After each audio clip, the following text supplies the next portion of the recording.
Salam, hər vaxtınız xeyirli olsun. Artıq Azərbaycanda COP29 kimi vacib bir, önəmli və əhəmiyyətli tədbir baş tutub və bundan sonra isə COP-un verə biləcəyi nəticələr, gözləntilər, eləcə də COP-la bağlı səslənən fikirlər və bununla bağlı biz müzakirələr təşkil edirik. Beynəlxalq hüquq sayəsində Maarifləndirmə və Tədqiqatlar İctimai Birliyinin Qarabağ, Şərqi Zəngəzur və Naxçıvan Muxtar Respublikasında yaşıl enerji zonaları hüquqi dəyərləndirmə mövzusunun növbəti qonağı Masil Dəmirovdur. Masil müəllim siyasi məsələlər üzrə şərhçidir və onun fikirləri Azərbaycan mətbuatında dəfələrlə qarşımıza çıxır və maraqlı fikirlər səsləndirir. Məhz bu maraqlı fikirlərdən dolayı biz bu buraxılışa Masil müəllimi dəvət etmişik. Qonağımız siyasi məsələlər üzrə təhlilçi, analitik, siyasi şərhçi Masil Dəmirovdur. Masil müəllim, xoş gəlmişsiniz. Sizi bu studiyada görmək çox xoşdur. Masil müəllim, fikrimin öncəsində bildirdiyim kimi artıq COP kimi dəyərli bir tədbir Azərbaycanda keçirildi və buna bizim ölkəmiz ev sahibliyi etdi. İstərdik ki, bu məsələni dəyərləndirəsiniz. Ümumiyyətlə, COP Azərbaycana nələr verdi, gözləntilər nədir, bundan sonra nələr gözlənilir? Bu barədə sizi dinləmək istəyərdik. Təşəkkür edirəm sualınıza görə. İlk öncə sizi, sizin redaksiyanın hər bir üzvünü, bütün heyətini və hər bir tamaşaçını salamlayır və sizin işlərinizdə xüsusi müvəffəqiyyətlər arzulayıram. Qaldı ki, ilk sualınız kifayət qədər geniş spektrə malikdir. Ona görə bir mənalı cavab vermək təbii ki, çətin olacaq. Bugünkü gündə dövlətimizin fəaliyyəti heç bir istər ölkə daxilində, istər ölkə xaricində şübhə doğrultmur ki, mən ciddi təhlillərdən təbii ki, danışıram. Azərbaycan bugünkü gündə COP29 kimi layihəni layiqincə icra etdi ev sahibi olaraq və mən onu deyə bilərəm ki, çox böyük bir uğur oldu bizim üçün. Həm ölkə daxilində, o cümlədən də beynəlxalq müstəvidə. Bəli, rəsmi olaraq COP29 tədbiri fəaliyyətini dayandırıb nə mənada bitirdi və nəticələr göz qabağındadır. Amma bu nəticələrin özündən də artıq perspektivləri mövcuddur bugünkü gündə və bu perspektivlər çox böyük ümid doğurur. İlk öncə Azərbaycan vətəndaşı üçün. Təbii ki, indi bu günlərin biz qlobal dünyada yaşayırıq. İstənilən formatda istənilən fikirlər söylənilir. O cümlədən də COP29 tədbiri 2 həftə çəkdi. 2 həftə ərzində müxtəlif fikirlər, müxtəlif tezislər vurğulanmağa başladı, xüsusilə ölkə xaricində. Amma bunlara baxmayaraq fakt yerində qalır və İlkin olaraq onu vurğulamaq lazımdır ki, 80 dövlət və hökumət başçılarının qeydiyyatdan keçdiyi bir tədbir və ondan əlavə olaraq o cümlədən 76 mindən çox qonağın olması artıq ilkin mərhələdə ciddi fikir formalaşdırır ki, bu hansı səviyyədə təşkil olunub. Çünki indi açıq etiraf eləyək ki, belə bir sayda qonaqların iştirak etdiyi konfransın təşkili asan bir məsələ deyil. Özdə 2 həftə, biri var 1 gün, 3 gün, amma 2 həftə ərzində, çünki hamımız başa düşürük ki, bu cür sammitlərin təşkilində müəyyən məsələlərin icrası çox vacibdir. O cümlədən təhlükəsizlik, qonaqlarımızın komfortlu konfransda iştirakı, konfransdan kənar həyat fəaliyyətinin sürülməsi və s. və s. Əsas nəticələrdən biri, təbii ki, nəticələr çox oldu. O kütləvi informasiya vasitələrindən hamıya açıq, aydın, şəffaf bildirilib, hamı tanış ola bilər. Amma mənim fikrimcə ən vacib məsələlərdən biri Bakı Maliyyə məqsədi razılaşmasıdır. Bu razılaşma çox mühüm perspektivlər vəd edir. Nəinki o vəsaitin ayrılan ölkələr üçün, o cümlədən də Azərbaycan üçün. Azərbaycan bugünkü gündə ciddi siyasi güc kimi, ciddi söz sahibi kimi artıq bir neçə sferalarda öz mövqeyini gücləndirməkdədir. Və bu tendensiya ümid edirəm ki, davam edəcək. Və biz buna inanırıq və bir vətəndaş olaraq hər birimiz çalışmalıyıq ki, öz töhfəmizi verək bu işə, nə bacarırıqsa. Masum müəllim, mən sizin çıxışlarınızı izləmişəm. Eləcə də əsasən yazılı mətbuatda verdiyiniz şərhləri nəzərdən keçirmişəm. Sadəcə orada tapa bilmədiyim bir məqam var. Onu istərdim ki, sizin özünüzdən soruşum. Siz həm də müəllimsiniz. Yəni Azərbaycana dəyərli aydınların qazandırılması istiqamətində xeyli işlər görürsünüz. Bu pedaqoji fəaliyyətinizdə bunun təsdiqini göstərirsiniz bizə. Sualım ondan ibarətdir ki, mən düşünürəm ki, COP29 ümumiyyətlə bu yaşıl enerji, ekologiyanın qorunması, bu həm də bir dərslik kimi deyim və yaxud da abituriyentlərin deyim, tələbələrin deyim, öyrənməsi üçün vacib məsələlərdən biridir. Mən düşünürəm ki, o məktəb vaxtından başlanmalıdır bundan öyrətməklə bağlı. Məsələn, ətrafı zibilləməmək kimi və s. Siz necə düşünürsünüz? Ümumiyyətlə, COP29-un təhsil sahəsində inteqrasiyası, təhsil vasitəsilə gənclərə, uşaqlara çatdırılması, bu istiqamətdə hansı işlər görülə bilər? Hansı işlər real görünür? Real görülən işlər kifayət qədərdir. Sadəcə olaraq bunlara düzgün təhlil vermək lazımdır. İlkin öncə onu deyə bilərəm ki, COP29 tədbiri rəsmi olaraq tədbir oldu. Azərbaycan cənab İlham Əliyevin rəhbərliyi ilə və aidiyyatı qurumlar o cümlədən müvafiq işləri görürlər. Bu istiqaməti o cümlədən də gənclərin maarifləndirilməsi istiqamətində. Təbii ki, siz haqlı vurğuladınız ki, məktəblər bu işdə fəal olmalıdır, əgər düz başa düşdümsə. Bəli. Amma mən əlavə etmək istəyərdim ki, məktəbə qədər həyat da var. Təbii ki. Və məktəbə qədər həyat, indi uşaq başçalarını bilirik və ən vacibi ailədən bu məsələlər gəlməlidir. Çünki bilirsiniz, dövlətin proqramında bu istiqamətdə işlər çoxdur. Müvafiq konsepsiya var. Amma hər bir insan, bir vətəndaş olaraq öz yaşadığı ölkəni, mənafeyini, istənilən istiqaməti qorumağa bacarmalıdır. O cümlədən də təbii ki, siz vurğuladığınız məsələlərə dair. Ümumiyyətlə, Masum müəllim, nəinki Azərbaycanda, ümumiyyətlə dünya ölkələrində COP29 tədbirlərinə maraq var. Biz bunu əvvəl keçmiş COP-larda da görürük, eləcə də Azərbaycana gələn ölkələrdə də bu marağı görürük. Ümumiyyətlə, dünya COP kimi tədbirlərə niyə bu qədər önəm verir? Bunun kökündə dünyanın əsas baza nədir? Bunun kökündə əsas baza bizi hamımızı birləşdirən meyardır. İqlim. Bugünkü dünya o qədər qloballaşıb ki, yəni bu qloballaşmanın dinamikası o qədər sürət alıb ki, artıq gündəlik fəaliyyətdən insanlar adi varlıqları gözlərindən qaçırmağa çalışmasalar da bu bir faktdır, qaçırılır. Bugünkü gündə biz başa düşürük ki və ümumilikdə başa düşməliyik, dərindən başa düşməliyik ki, bizim bugünkü gündə fəaliyyətimizin əsası iqlimdir. Biz iqlim deyəndə geniş spektri nəzərdə tuturam, yəni geniş formatda anlayış olaraq mən nəzərdə tuturam ki, bizim bugünkü gündə istifadə etdiyimiz sular, istifadə etdiyimiz qida, qidanın da 80%-nin çoxu torpaqdan alınır. Torpağın özü də klimatik ekosistemin bir hissəsidir və ayrılmaz bir hissəsidir, vacib məsələlərdən biridir. Və bu mənada təbii ki, bu meyar bütün yer kürəsində mənsubiyyətindən, irqindən, dinindən fərqi olmayaraq hamını birləşdirir. Çünki kritik məqam çatanda hələ çatmayıb kritik məqam və mən inanıram ki, COP29-un nəticəsi olaraq, yəni orada qəbul olunan qərarlar bu kritik vəziyyətin qarşısını alacaq. Və bu müstəvidə bildirmək olar ki, faktiki olaraq siz vurğuladığınız məsələ bir mənalı olaraq dünyanı, planeti birləşdirir, yer kürəsinin əhalisini. Və hər bir şey ehtiyacdan doğurur.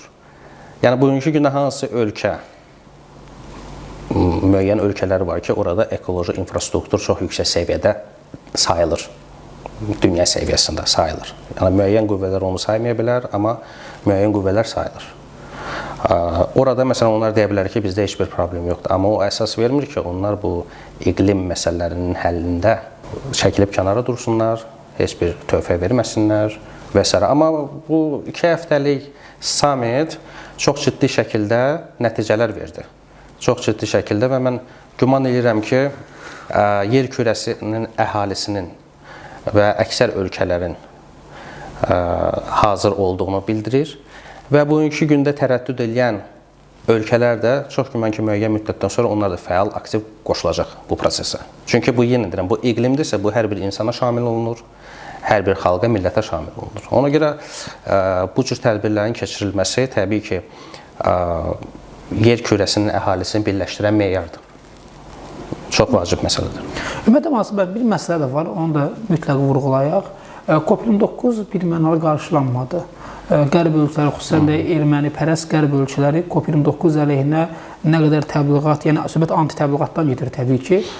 Təbliğat aparsalar da anti-təbliğat, düzdür bir nəticəyə vara bilmədilər. Təbii ki, COP uğurla öz işini tamamladı, uğurla yekunlaşdı. Amma yenə də biz bunları gördük. Məsələn, bəzi mətbuat səhifələrində Azərbaycan əleyhinə, COP29 əleyhinə fikirlər səsləndirildi. Bir, belə deyək, yekun olaraq COP uğurla nəticələndi, buna söhbət yox. Amma sadəcə həmin qüvvələr maraqlıdır. Ümumiyyətlə, onlar nə narazı salırdı? Onlar niyə bu qədər, belə deyək, şişirtmiş və yalandan dünyaya səslənirlər ki, COP29 uğursuzluqla nəticələnəcək və yaxud da ki, digər mənfi fikirlər səsləndirilirdi. Nə durur bu narazılığın səbəbində? Niyə ermənipərəst qərb ölkələri narazı qalırdı? Burada bir neçə səbəb gətirmək olar təbii ki. Bu səbəbi siyasiləşdirib gündəmə gətirmək olar. Amma sadəcə olaraq Azərbaycanın bugünkü gündə regionun lideri olaraq və dünya iqlim dəyişikliyinə və buna dair məsələlərin həllinə fəal inteqrasiya edən bir ölkə kimi buna o qədər də əhəmiyyət vermir. Nə mənada vermir? Təbii ki, müəyyən məsələləri nəzərə almaq lazımdır. Bu bizim öz marağımızdadır, xalqımızın marağındadır, dövlətçiliyimizin marağındadır. O mənada ki, əhəmiyyət vermir. Biz öz işimizi zaten görürük. Beynəlxalq hüquqa uyğun olaraq, heç kəsin daxili işlərinə qarışmırıq, öz rifahımızı yüksəltməsinə məşğuluq və s. və s. Qaldı ki, Qərb kütləvi informasiya vasitələrinin yazılarına, mən də tanış olmuşam bəzilərindən, haqsız, bəli, mən deyərdim ki, yazılar bunun kökündə təbii ki, Azərbaycanın son illərdə sürətlə qazandığı uğurlar dayanır. İlkin növbədə bizim 2-ci Qarabağ müharibəsində möhtəşəm qələbəmiz. Bu, iqlim məsələsi elə bir məsələdir ki, bunu siyasiləşdirmək sözügedən qərb dövlətləri tərəfindən biraz məntiqə sığmır. Çünki onlar müəyyən... Hətta boykota çağırmışdılar. O, aydındır, indi boykot bilirsiniz, yaraşmır elə bir dövlətə ki, eləncə bir mövqeyə yanaşsın. Onlar, bilirsiniz, müəyyən bir tarixi dövr keçən bir qüvvələr kimi, onlar əksinə ilk öncə dəstək olmalıydı bu konferansa. Amma əksinə elədilər. Onlar əksinə elədilər, amma heç nə eləyə bilmədilər. Azərbaycan hər bir halda istənilən formatda sübut elədi ki, Azərbaycan bu konferansın keçirilməsi üçün layiqli namizəd olaraq bütün ümidləri doğrultdu. Yenə dedim, kifayət qədər say toplandı və möhtəşəm nəticələrlə yekunlaşdı. Və bu nəticələr nəinki bugünkü günə dair kifayətlənir. Bu, hətta gələcək perspektivlərə çox böyük töhfə verəcək. Nəinki Azərbaycan üçün, o cümlədən regionumuz üçün, mən Cənubi Qafqaz regionunu deyirəm. Və Cənubi region olaraq Azərbaycanın timsalında yaxın müddətdə praktiki əhəmiyyətdə mən danışıram. Müəyyən qərarlar təbii ki, qəbul olunub. Yaxın müddətdə Azərbaycan Cənubi regionunda əsasən, o cümlədən də dünyanın iqlim innovasiya mərkəzlərindən birinə çevriləcək. Çünki şahələmə artıq Azərbaycandan gedir. Çünki Azərbaycanın buna kifayət qədər potensialı var. Azərbaycan coğrafi baxımından elə bir mövqe tutub ki, birincisi bizim təbii sərvətlərimiz göz qabağındadır, hamıya aydındır. Ondan əlavə olaraq bugünkü gündə icra olunan iqtisadi layihələr, o cümlədən də bərpa olunan enerjiyə dair layihələr göz qabağındadır. Bunlar hamısı danılmaz faktlardır. Və bunu nəinki region dövlətləri, hətta həmin o qərb dairələri görürlər. Bundan əlavə qəbul olunan qərar. Siz təsəvvür edin ki, elementar fakt gətirim sizə ki, iqlim dəyişikliyi çərçivəsində qəbul olunan qərarlardan biri, vacib qərarlardan biri hansı oldu? 1.3 trilyon ABŞ dollarının gələcəkdə xərclənməsi oldu. O vəsait hara xərclənir? Onu kim deyə bilər ki, həmin o bizə boykot elan etmək istəyən dövlətlər iddialı deyillər. Təbii ki, onlar da iddialı idilər. Təbii ki, onlar iddialı nəyə görə iddialıdırlar? Təbii biz bu vəsaiti ayırırıq. Təbii ki, bu Azərbaycan bunu etmir. Bu ümumiləşmiş bir qərardır. O vəsaitin həmin ölkələrin də payı var. Təbii ki, var. Amma bunlar çox güman ki, həmin vəsaiti idarəçiliyinə görə mübarizə aparmaq istədilər. Amma burada mübarizənin nə əsası var ki, həmin o razılaşmada onun idarəçiliyinə dair olan şəffaflıq punktları, maddələri göstərilir. Yəni onlar hansı formatda xərclənəcək, necə olacaq. Və Azərbaycan, yenə deyirəm, öz mövqeyi ilə şəffaflığı qorumağa hazır olduğunu bildirdi. Və hər şey açıq şəkildə olacaq. Bugünkü gündə internet dünyasıdır. Və bu vəsaitin hara xərcləndiyi biz bilirik. Daha doğrusu bu açıqlandı. Bu inkişaf olunmaqda olan dövlətlərə, xüsusilə ada dövlətlərinin deməli iqlimin təsirlərinə qarşı olan xərclərinə sərf olunacaq. Çünki həmin o həssaslıq qrupuna aid olan dövlətlər onlardır. Və təbii ki, burada digər bir siyasi məqam da var. Həmin o dediyimiz dövlətlər, müəyyən dövlətlər, onlar vaxtı ki, müstəmləkəçilik siyasəti ilə məşğul olduqlarından, onların o apardığı, yürütdüyü siyasət nəticəsində həmin o sözü gedən ölkələr ki var, hansılar ki, o yardım ayrılır. Səhv eləmirəmsə, ən azı hər il 300 milyard. 300 milyard ayrılacaq. O siyasətin nəticəsinə görə ayrılır. Onlar bugünkü gündə dərk edirlər, baxmayaraq ki, demokratik prinsipləri nümayiş etdirirlər, baxmayaraq ki, gender bərabərliyi və s. İndi bu hər bir mütəxəssisə, vətəndaşa o cümlədən məlumdur. Amma ona baxmayaraq onlar dərk edirlər ki, Azərbaycan bugünkü gündə onların vaxtı ki, buraxdığı nöqsanları, səhvləri, hətta kobud səhvlərin üzərindən keçərək bugünkü gündə ona Azərbaycan kimi dövlət bütün dünyanı demək olar ki, bir araya topladı. Təbii ki, özü tək toplamadı. Amma onların anlamında bu belə görsənir.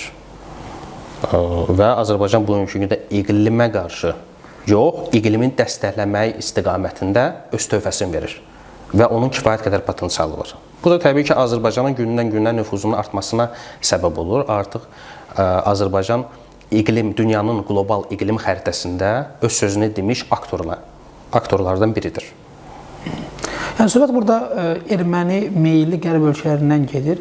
Əgər həmin məbləğdən onların da müəyyən qədər payı varsa, onda sizin fikrinizdən belə nəticə hasil eləmək olar ki, yəni bunlar el misalına desək, öz oturduqları buğdağı həm də kəsirlər. Bundan yanaşı, həm də dünyanın yaşıllığa səsləyən ölkəyə qarşı, sanki bir dünyaya qarşı sanki savaşa başlamış sayılırlar. Yəni bu nəticəyə onda gəlib çıxır. O cümlədən o nəticəyə gətirib çıxardı. Bilirsiniz, tarix bunu göstərir. Bunu mən demirəm, bunu tarix göstərir ki, bir də görürsünüz, elə bir dünya səviyyəsində biz tanıdığımız, nə mənada tanıdığımız, gördüyümüz qüvvələr tərəfindən elə bir gülünc bəyanatlar səslənir ki, görürsən, bundan heç bir məntiqə sığmır. Heç bir məntiqə sığmır. Bizim bugünkü gündə amalımız nədir? Bütün bəşəriyyətin problemi olan iqlim dəyişikliyinə qarşı çıxıb, o istiqamətdə düzgün işlərin aparılmasıdır. Və normal bir məntiqi sual çıxır ki, sizi qane etməyən nədir ki, siz niyə töhfənizi vermək istəmirsiniz? Sadəcə qısqanclıq və paxıllıq. Qısqanclıq və paxıllıq, bilirsiniz, siyasi terminologiya, bu terminlər uyğun gəlmir biraz. Bilirsiniz, bir tərəfdən siz dediyinizdə məntiq var. Bu həzm etməmək niyyətidir. Biri var, həzm etmir, amma haradasa paralel nəsə bir dəstəkdə olur. Bunlar artıq açıq, aydın şəkildə bunu göstərirlər. Onda bu üsyan dünyaya qarşı, təkcə Azərbaycana qarşı səsləndirmək olmaz. Yəni bunların bilirsiniz, bu sadəcə olaraq dünyaya qarşı edilən üsyan bu formatlı üsyandır. Onlar dünyaya qarşı edilən üsyanı zaten eləyiblər vaxtı ikən. Zaten olunub. Sadəcə olaraq indi bugünkü gündə Azərbaycan bir dövlət olaraq diplomatik nəzakəti heç vaxt yaddan çıxartmır. Tarix elə bir şeydir ki, tarix pozula bilər, tarix çaşdırıla bilər. Amma insanlar yaşayır, insanlar onu görür. Bugünkü gündə istənilən mənbəyə gəlib çıxmaq olar. Fikrimi əgər düzgün izah edə bilirəmsə. Həmin o dövlətlər, deyirsiniz, erməni pərəst. Onlar bir tərəfdən də bilirsiniz, siyasi müstəvidən biz yanaşaq bu məsələyə. Onlar bir tərəfdən də COP29-un Azərbaycanda keçirilməsini fikirləşirlər ki, Azərbaycanın tam qələbəsini, legitimliyini sübut edəcək bu. Amma sübut elədi də. Ona sübuta heç ehtiyac da yoxdur. Bu ayrı bir məsələdir. İkinci Qarabağ müharibəsi zaten bitib. Artıq lazım olan bəyanat da imzalanıb. Sülh müqaviləsinin bağlaması istiqamətində işlər də gedir. Zəif gedir, güclü gedir, müəyyən orada oynamalar var. O ayrı bir mövzudur. Amma bu proses, demək olar ki, bu məsələ çözülüb bu mərhələdə. Bunun iqlimə heç bir aidiyyəti yoxdur. Əksinə, onlar əgər erməni pərəstdirlərsə, Ermənistanı dəstəkləyirlərsə, onlar bu işdə, çünki Ermənistan regionun bir dövlətidir. Əgər regionumuzda bu işlər ciddi sürətlə vüsət alsa, Ermənistan da bu işlərə inteqrasiya olunmalıdır. Çünki coğrafi baxımdan onlar bizim qonşu dövlət sayılır. Və belə deyək, Ermənistan bu məsələlərdən çəkilsə, yalnız özü uduzacaq. Yalnız özü. Çünki zaten Ermənistan oldu, olmadı, Azərbaycan öz işini görəcək və bunu sübut edir. Biz bu nöqteyi nəzərdən deyə bilərik ki, Azərbaycanın inkişafı dolayı yolla əslində Ermənistan da müsbət dividendlər qazandırır. Bilirsiniz, söhbət Ermənistandan getmir. Ermənistanın yerində digər bir dövlət də olsa, burada məsələ regiondan gedir. Təbii ki, biz indi burada Ermənistanı mövzu olaraq götürmürük. Biz bugünkü gündə demək istəyirik ki, Ermənistan coğrafi baxımdan bizim qərbimizdə yerləşir. Və Ermənistan yox, digər bir dövlət yerləşsəydi belə, yenə o region dövləti olaraq regionda gedən istənilən prosesə inteqrasiya olunmalıdır. Ona görə yox ki, biz onu istəyirik və yaxud biz onu istəmirik. Bu obyektiv çağırışlardır. Bu obyektiv çağırışların nəticəsi olaraq Ermənistan bu işə töhfə versə, yenə özü udacaq, töhfə verməsə, yenə özü uduzacaq. Yəni, obyektiv çağırışlara cavab verməsə, uduzan tərəf odur. Təbii ki, bugünkü gün iqlim nədir? İqlim bugünkü gündə təsəvvür edin ki, Cənubi Qafqaz, belə baxırıq ki, coğrafi baxımdan regionun ümumilikdə ətraf regionlarında bütün ekosisteminə ciddi təsir göstərir.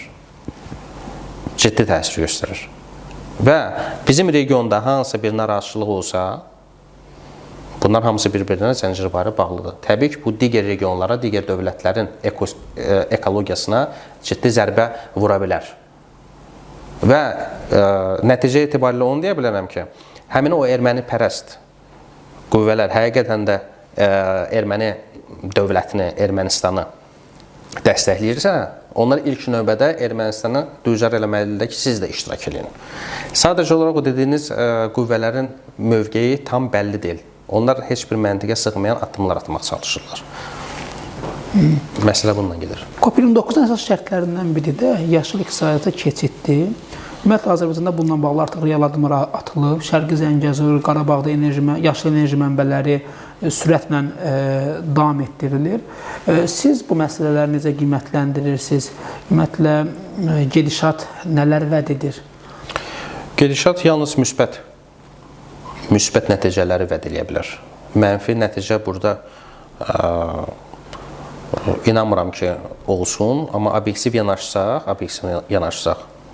həmin bu summitin nəticələrinə dair ancaq müsbət ola bilər. Çünki COP29-dan öncə zaten Azərbaycan bu layihəyə başlayıb. Alternativ enerji mənbələrinin bir mənbə deyil. Şəngiz, Zərgəzur, Qarabağ bölgəsi və s. artıq şaxələndirmə prosesi gedir. Bu iqlim dəyişikliyinə qarşı, yəni onun iqlim bərpasının, o cümlədən karbon emisiyanı azaldılma demək istəyirəm, o istiqamətli işləri aparır. Başlandı bu proses. Və təbii ki, mən çox müsbət dəyərləndirirəm bir Azərbaycan vətəndaşı olaraq. Niyə? Çünki bu proses ciddi iqtisadi mənfəətə gətirib çıxardacaq. İlk öncə bizim xalqımız üçün. Çünki bu yeni texnoloji yanaşmadır. Bu yeni sənaye komplekslərinin açılışıdır. Sənaye komplekslərinin açılışı bu yeni iş yerləridir. Bu yeni bir təcrübədir. Bu yeni bir keçidə inteqrasiya deməkdir. Yəni mən bayaqlarım öncədən vurğuladığım kimi Azərbaycan qlobal iqlim xəritəsində artıq sözünü deyən bir aktordur. Və bu çox mühüm məsələdir. Bunu bugünkü gündə kimsə dəyərləndirməyə bilər və yaxud istəmir ki, dəyərləndirirsən. Amma bu fakt olaraq qalır.